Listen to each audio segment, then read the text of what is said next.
देखिए भाई, south Africa की जो साउथ अफ्रीकन मेडिकल एसोसिएशन की जो चेयरवुमेन है, कहने का मतलब जो वहां की चेयरपर्सन है,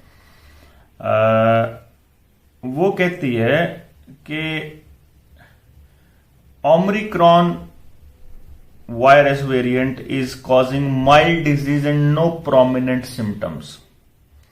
वह तो कह रही है कि डरने की जरूरत नहीं है, कुछ नहीं होता, छोटी मोटी चीजें हैं। ये जो खांसी जुकाम पूरी दुनिया में आ रहा था, मतलब जैसे पूरी दुनिया में खांसी जुकाम था वैसे ही है, कोई ज्यादा बड़ी बात नहीं है।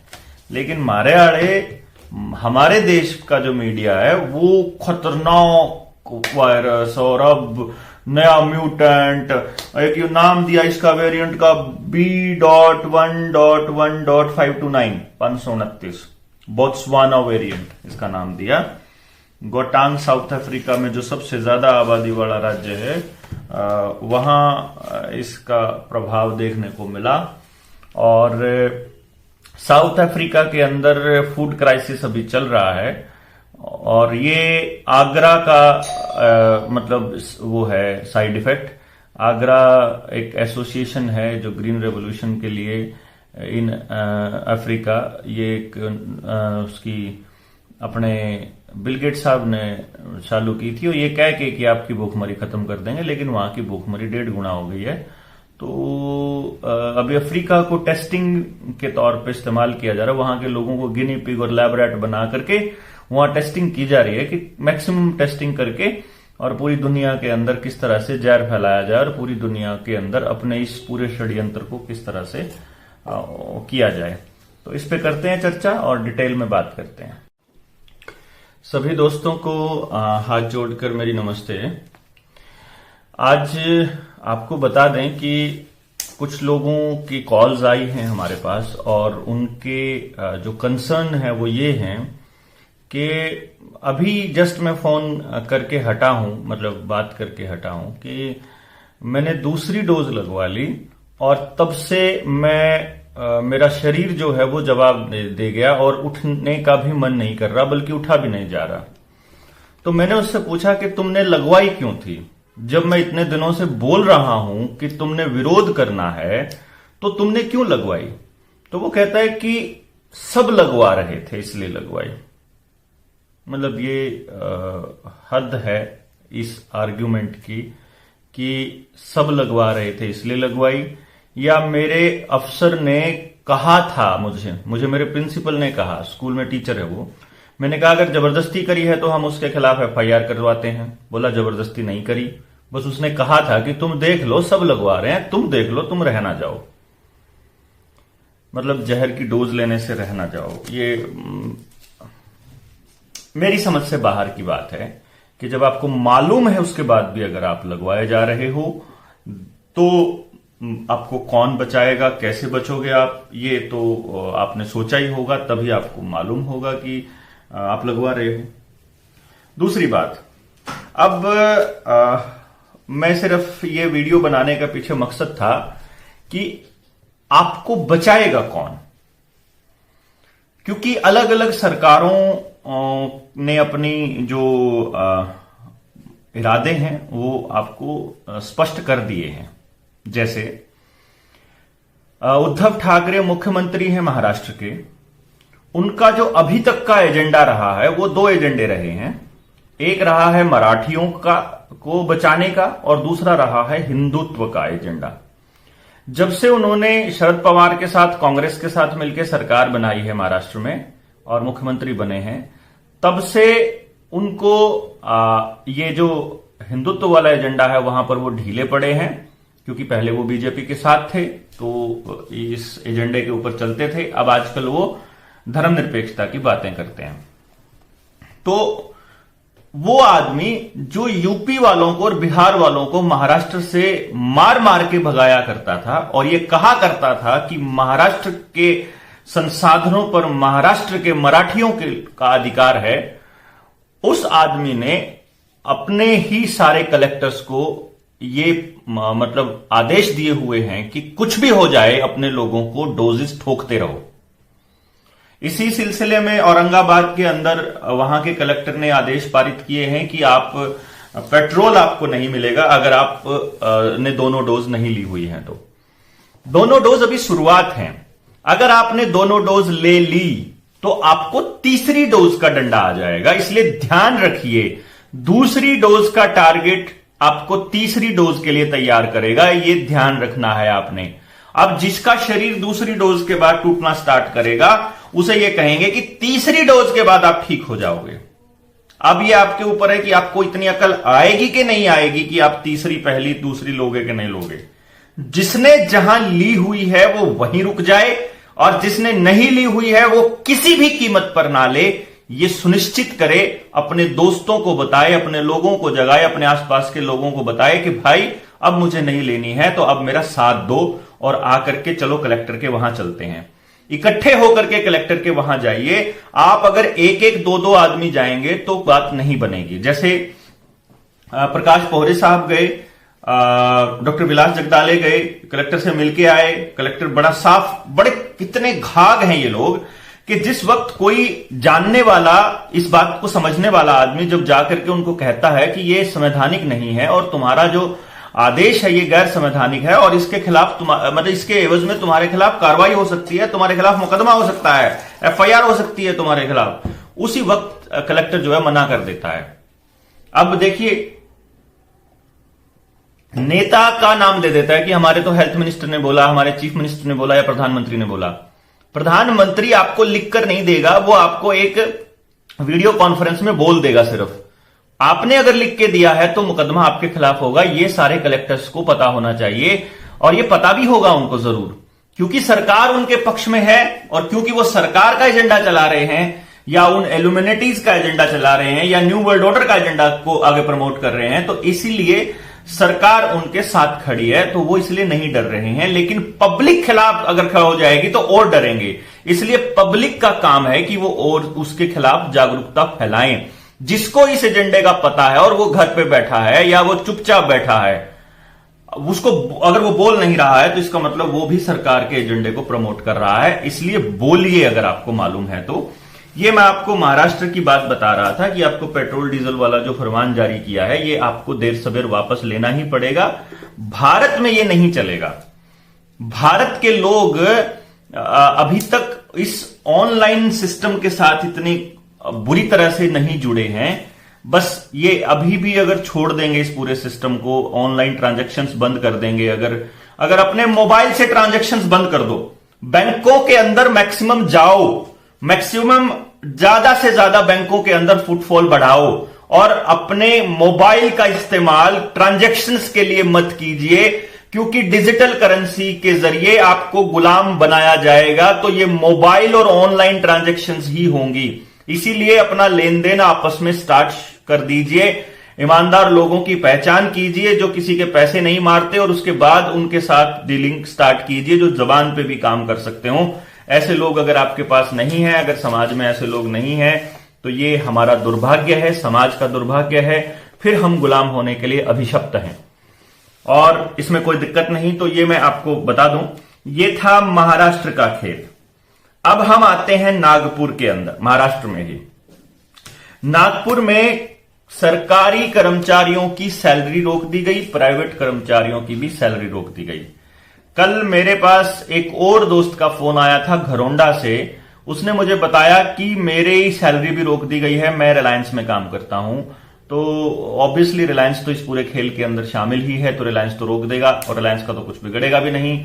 लेकिन फिर भी मैंने यही कहा है कि भाई लीगल वे अपनाइए। ज्यादा से ज्यादा केसेस होंगे तो आपको मतलब जितने ज्यादा कोर्ट में केस जाएंगे उतने ही दबाव बनेगा, तो आपको अपने वकीलों के माध्यम से कोर्ट में केस करना शुरू करना पड़ेगा। किए हुए काम की सैलरी को कोई दुनिया की ताकत नहीं रोक सकती। इसलिए आपको लीगल तरीके से आपको अपनी फाइट करते ही रहना पड़ेगा। यह ध्यान रखिएगा। अगर आपको सैलरी नहीं मिल रही है कोई दिक्कत नहीं है, सैलरी मत लीजिए उस महीने की, काम करते रहिए। आपको काम भी नहीं करने दे रहे हैं तो भी आप कोर्ट का दरवाजा खटखटा सकते हैं, उसके खिलाफ कंप्लेंट कर सकते हैं। डरिए मत कि आपके खिलाफ कंप्लेंट कर देंगे तो क्या होगा, हमारे खिलाफ आ जाएंगे। आपके खिलाफ वैसे भी हैं वो, जैसे जिस टीचर से मेरी थोड़ी देर पहले बात हो रही थी, मेरा दोस्त है, उसने मुझे बताया कि मैंने कहा कि आप कंप्लेंट कर दो ना प्रिंसिपल के खिलाफ कि उसने जबरदस्ती करी। उसने कहा कि जबरदस्ती नहीं करी। तो मैंने कहा किसी और ने जबरदस्ती करी हो तो उसके खिलाफ कर दो कि यार क्या कंप्लेंट करना है, वो वैसे ही खिलाफ हो जाएंगे।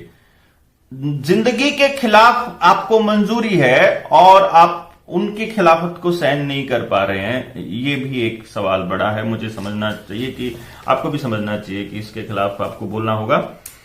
फिर नेक्स्ट जो आपको खबर दे देता हूं, हिसार की खबर है कि घर घर जाकर के वो लोग टीका लगा रहे हैं। तो हिसार वालों जागृत हो जाइए, डाटा मसूदपुर से सबक लीजिए। वहां पर हार्ट अटैक के केसेस सबसे कम है, क्योंकि वहां पर जिस एरिया में सबसे कम डोजेज लगे हैं उसी एरिया में सबसे कम बीमारियां हैं। ये कम से कम इस आंकड़े को तो गौर फरमाइए, कम से कम इस चीज की तरफ तो गौर कीजिए और अपने बच्चों को आने वाले वक्त में बचाइए। अब एक नई कहानी बता रहा हूं मैं आपको इसके राजस्थान के। देखिए मराठी वहां महाराष्ट्र के अंदर शिवसेना की सरकार है, हरियाणा के अंदर भाजपा की सरकार है। अब हम चले जाते हैं राजस्थान में। राजस्थान का हेल्थ मिनिस्टर, वहां कांग्रेस की सरकार है। तो आपको ये समझ में आना चाहिए आपको पूरा का पूरा खेल कि राजस्थान के जो हेल्थ मिनिस्टर हैं प्रसादी लाल मीणा, उन्होंने कहा है हम राजस्थान में इसको अनिवार्य कर देंगे, पाबंदियां जारी रखेंगे, चाहे उनको कोई भी योजना से जोड़ दें। इस डोज को चाहे हम किसी भी योजना से जोड़ दें, उन स्कीम्स को बंद कर देंगे जो स्कीम आप ले रहे हो। आप जो भी स्कीम ले रहे हो उनको बंद कर देंगे, लेकिन आपको डोज देने के बाद वो स्कीम देंगे। समझिए आपको डोज देने के लिए वो उस स्कीम से जोड़ेंगे। यानी कि ये जो घर घर जाकर के आंकड़े इकट्ठे कर रहे हैं, फिर ये चेक करेंगे कि ये आदमी सरकार से क्या बेनिफिट ले रहा है, और फिर ये उस बेनिफिट को इस डोज के साथ कनेक्ट करेंगे और आपको कहेंगे कि आपको ये चाहिए तो ये करो। कल को आपके बैंक अकाउंट को इसके साथ जोड़ेंगे, आप एक भी पैसे का ट्रांजैक्शन नहीं कर पाएंगे। तो आप क्या करोगे? अगर ये करेंसी खत्म कर देंगे, रुपया पैसा खत्म करके इसको डिजिटल फॉर्म में ही ले आएंगे और कहेंगे कि आपने पूरी डोज लगा रखी होंगी। पूरी डोज 2 नहीं है, ये ध्यान रखिए, 10 भी हो सकती है, 8 भी हो सकती है, 15 भी हो सकती है। ये जिंदगी भर भी आपको लेती रहने पड़ सकती हैं। इसलिए ये गौर करने की बात है कि आप ये चाहिए। और प्रसादी लाल मीणा जी ने बोला, मतलब ये लाइन मैं उनकी बात बता रहा हूं, पूरा देश चिंतित है कि इस, आगे वर्ड यूज किया उसने उस फर्जी महामारी का, इससे मृत्यु नहीं होनी चाहिए। ये जनहित में है, ये देश हित में है।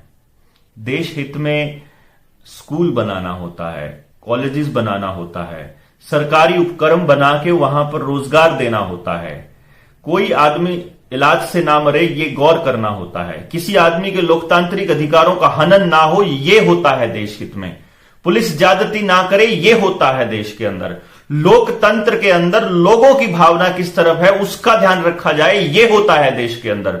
इस गधे को समझाओ कोई कि देश हित में जबरदस्ती करना नहीं होता है।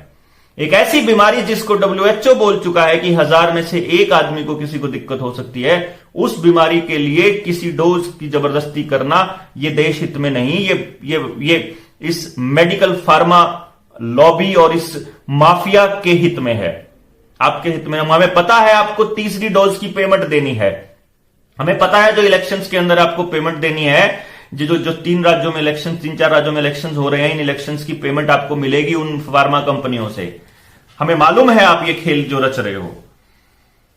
तो आपको मैं एक चीज बताऊं कि अभी आज तक की ही एक खबरों के अंदर, क्योंकि आपको ये खबरें रेगुलर देखने को मिलेंगी, तो आपको इन खबरों का विश्लेषण करना आना जरूरी है ताकि आपको पता लगे। पिछले 5 दिनों में केसेस के अंदर, ये वर्ड बीच में नहीं बोल रहा, किसके केस, फर्जी महामारी के केसेस के अंदर 24% का इजाफा नोटिस किया गया है। कैसे नोटिस किया गया है? ये सरकारों को हिदायत दी गई है, 13 राज्यों की सरकारों को हिदायत दी गई है। 13 थे, वो कितने थे? अभी मैंने थोड़ी देर पहले एक पोस्ट लिखी थी, मैंने अपने ट्विटर हैंडल पे भी उसको शेयर किया था। मैं देख लेता हूं वो कौन कितने राज्य हैं जिनको ये हिदायत मिली है। हिदायत दी गई है, सरकार ने ही हिदायत दी है। 13 राज्यों की टेस्टिंग बढ़ाने के निर्देश दिए गए हैं। देहरादून में लॉकडाउन लगाया गया है। उत्तराखंड के 11 अफसर तो कर्नाटक के 66 छात्र संक्रमित हैं। ये जो खबर है अभी आपको उल्टी नजर आ रही होगी, बट कोई बात नहीं। और इन मामलों के बाद शेयर बाजार गिरा है।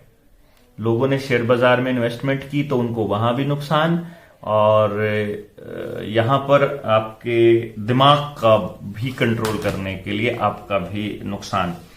तो ये अभी मैं आपको इनका एक 360 डिग्री एंगल दिखाता हूं कि क्या खेल है।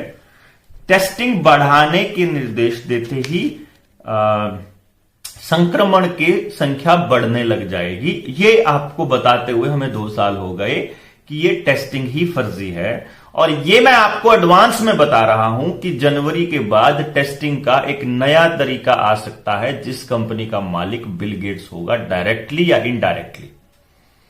क्योंकि बिल गेट्स ने इसके ऊपर आज से 7 महीने पहले इन्वेस्टमेंट करी थी, और he is finding a new way of testing कि आपके अंदर वायरस है या नहीं है। और न्यू वे ऑफ फाइंडिंग का मतलब है स्कैनर आएगा। स्कैनर आएगा। आप किसी दफ्तर के अंदर, किसी भी उसके अंदर जाएंगे, वो स्कैनर दूर से आपकी बॉडी के अंदर डिटेक्ट करके बता देगा इसने डोज ले रखी है कि नहीं ले रखी। तो जिसने डोज नहीं ले रखी होगी उसको सायरन बज जाएगा और आपकी एंट्री बैन हो जाएगी। किसी भी तरह से आपकी मूवमेंट को रिस्ट्रिक्ट करना, उसके ऊपर रुकावट लगाना, बाधा डालना, यही इनका पर्पस है, ताकि आप सरेंडर कर दो एक टाइम पे आकर के। अगली खबरों की मैं विश्लेषण बताता हूं आपको, अगली खबरों की डिटेल बताता हूं। कर्नाटक के धारवाड़ में 182 छात्र संक्रमित। धारवाड़ मेडिकल कॉलेज के 182 छात्र संक्रमित। अगली खबर है तेलंगाना के खम्मम में हाई स्कूल में 8 बच्चे संक्रमित। स्कूल में छात्र, स्कूल। राजस्थान के जोधपुर में 12 बच्चे शिकार। ये मैं पढ़ रहा था तो मैं नोट कर रहा था कि कहां कहां क्या क्या हो रहा है। इंदौर में 14 सैन्य अफसर, सेना के अफसर। देहरादून में 11 आईएफएस के पॉजिटिव होने से हड़कंप। ये इस पूरे कॉम्बिनेशन को आप समझिए। ये सारे राज्य वो हैं जहां चुनाव हो चुके हैं। ये अलग अलग राज्य हैं जहां अलग अलग पार्टी की सरकारें हैं। एक जगह बीजेपी की है, दूसरी जगह ठाकरे की है, तीसरी जगह कांग्रेस की है, फिर सीपीआईएम की जहां होगी, फिर ममता वाले राज्य में होना शुरू हो जाएगा। यानी जहां जहां आपको मतलब चुनाव नहीं है। पंजाब में संक्रमण की खबरें गायब हैं। चंडीगढ़ में चुनाव है तो चंडीगढ़ में संक्रमण की खबरें गायब। यूपी में चुनाव है, यूपी में संक्रमण की खबरें गायब हैं। उत्तराखंड में भी गायब हैं लगभग। देहरादून सिर्फ एक शहर के अंदर है। शहर के लोग थोड़ा सा अभी स्लो हो गए होंगे तो भी फास्ट कर देंगे। तो आईएमए के पूर्व अध्यक्ष डॉक्टर अविनाश बांडवे ने बोला है, लोग सोच रहे हैं डैश खत्म हो गया है। डैश का मतलब समझते हैं, वो फर्जी बीमारी, जो फर्जी महामारी। प्रतिबंधक उपाय मान नहीं रहे। इसके प्रतिबंधक उपाय मतलब ये नहीं लगा रहे, जो आप मुंह नहीं ढक रहे हो, सोशल डिस्टेंसिंग नहीं कर रहे हो।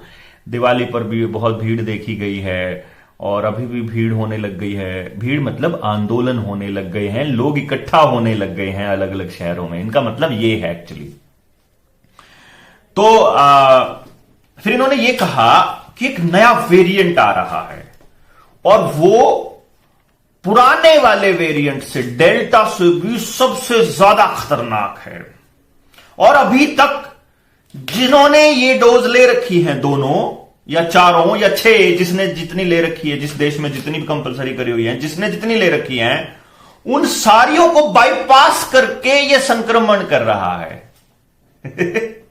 यानी कि इनडायरेक्टली ये बताने की कोशिश कर रहे हैं, आपने ना ले रखी हो या ले रखी हो या कुछ भी ना हो या 6 ले रखी हो, आपके ऊपर कोई असर नहीं हुआ है। आप अगर मरे नहीं हो, अगर आप मर जाते तो आपको इसी फर्जी महामारी से मरा हुआ मान लेते। अगर आप बचे हुए हो तो कोई साइड इफेक्ट हो रहा है तो वो किसी और कारण से हो रहा है। आप एक्सरसाइज कर रहे थे इसीलिए हार्ट अटैक हो रहा है, आपका खाना अच्छा नहीं है क्योंकि आप दूध खराब पीते हो तो आपको कैंसर हो रहा है, क्योंकि चाइना से नपुंसक करने वाला वायरस लीक हो गया तो इसलिए आप नपुंसक हो गए हो। बहुत से दोस्त आप बता नहीं रहे शर्म के मारे, लेकिन उनकी शारीरिक क्षमता घट गई है, शरीर के काम करने की क्षमता भी घट गई है, उनकी सेक्सुअल डिजायर भी खत्म हो गई है, उनकी सेक्स लाइफ भी खत्म हो गई है, और अब तो कंसीव करने में भी प्रॉब्लम आने वाली है। ये हम बहुत पहले से कह रहे थे लेकिन नहीं माने, हम क्या करें भाई बताओ, अब क्या हो सकता है, अब तो कुछ नहीं हो सकता है। तो ये जो मान नहीं रहे थे, तो अब ये इनडायरेक्टली क्या कह रहे हैं कि एक नया वेरिएंट है और वो अभी हमारे टेस्ट के अंदर नहीं आ रहा है। मतलब इन्होंने टेस्ट जो बना रखा है उसमें ये टेस्ट में ये वेरिएंट नहीं आ रहा है, एक नया वेरिएंट है और वो इतना खतरनाक है कि जितने भी ये आपने चाहे ले भी रखी हो तो भी ये आपको मार सकता है। असल में ये इन डोजेज के साइड इफेक्ट को छुपाने के लिए कवरिंग फायर है और आपको समझ नहीं आएगा। आप क्योंकि टीवी के आगे बैठे रहते हैं और ये पूरे एनिमेशन के साथ, अब मैं तो सिर्फ बात बता रहा हूं, अब मुझे तो 1 मिनट में कह देगा आपके पास क्या साक्ष्य है, तो भाई आपके पास है आप लीजिए, हमारे पास नहीं है हम आपको बता रहे हैं, हम तो नहीं लेंगे, हम तो अपने परिवार को नहीं लेने देंगे, और जिसने मुझसे पूछा मैं उसको तो नहीं कहूंगा लेने के लिए।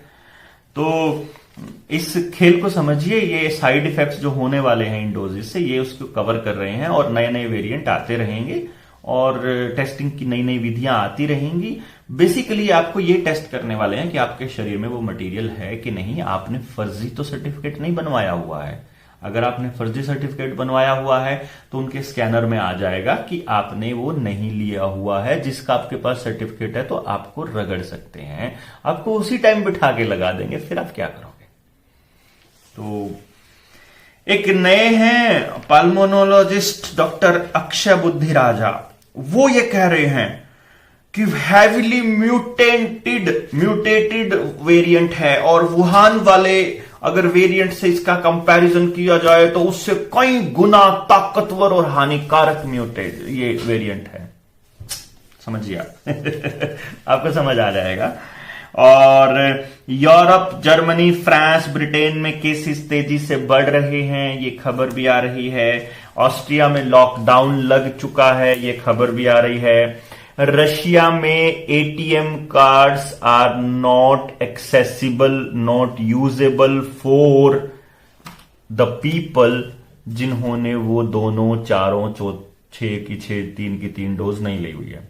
यानी जिस एरिया में जितनी डोज को पूर्ण तरह से लिया हुआ माना जाएगा, अगर उन्होंने नहीं लिया हुआ तो उन्होंने वहां उनके एटीएम को बैन कर दिया है। यानी कहने का मतलब, आप बैंक में जाते हो, आप एटीएम डालते हो, आपने एटीएम के साथ, क्योंकि एटीएम के साथ आधार कार्ड जुड़ा हुआ है, वहां पर सोशल सिक्योरिटी नंबर है, उस सोशल सिक्योरिटी नंबर और आधार कार्ड के साथ आपका डोज का सर्टिफिकेट जुड़ा हुआ है, तो आप जैसे ही एटीएम डालोगे उसमें डिटेल आएगी कि आपके आधार कार्ड में वो अपडेट नहीं हुआ है कि आपने ये नहीं लिया है डोज, अगला डोज नहीं लिया है, तो उन्होंने उसका एटीएम वहीं ब्लॉक। अब वो बाहर खड़े हैं, उनका खुद का पैसा है और वो बाहर खड़े चुपचाप रो रहे हैं।